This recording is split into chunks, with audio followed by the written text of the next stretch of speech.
आरव मुंबई जैसे बड़े और तेज शहर के एक कोने में अपने माँ पिता के साथ एक छोटे से किराए के कमरे में रहता था।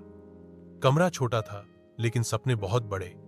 उसके पापा दिन भर ऑटो चलाते थे और माँ एक सरकारी स्कूल में सफाई का काम करती थी। घर में पैसों की तंगी हमेशा बनी रहती थी, लेकिन किसी ने कभी उम्मीद नहीं छोड़ी थी। आरव बचपन से ही अलग सोचता था। उसके दोस्त जब वीडियो गेम और फिल्मों में समय बिताते थे, तब वो किताबों और कंप्यूटर की बातें करता था।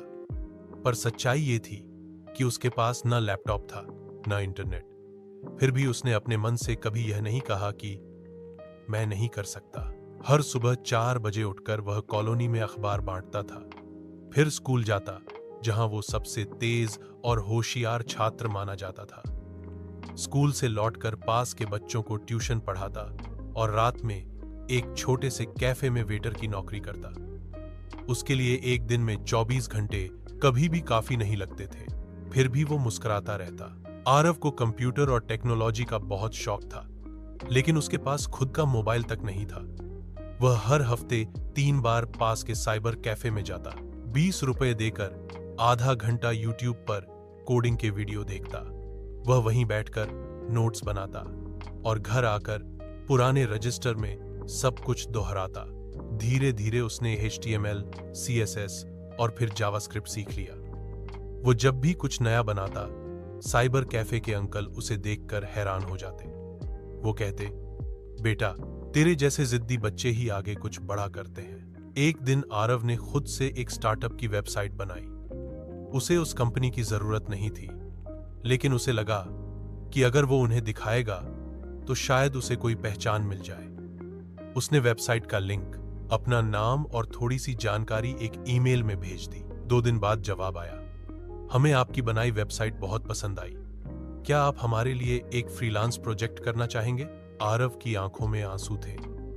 ये उसकी जिंदगी की पहली कमाई थी, अपने हुनर से कमाए हुए 5,000 रुपये, और यहीं से उसकी उड़ान शुरू हुई।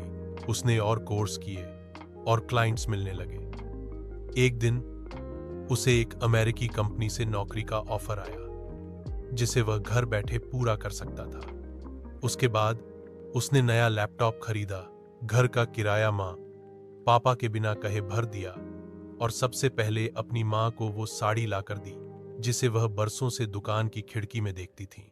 आरव अब सिर्फ अपने लिए नहीं, बल्कि उन बच्चों के लिए भी काम करता है जो बड़े सपने देखने से डरते हैं।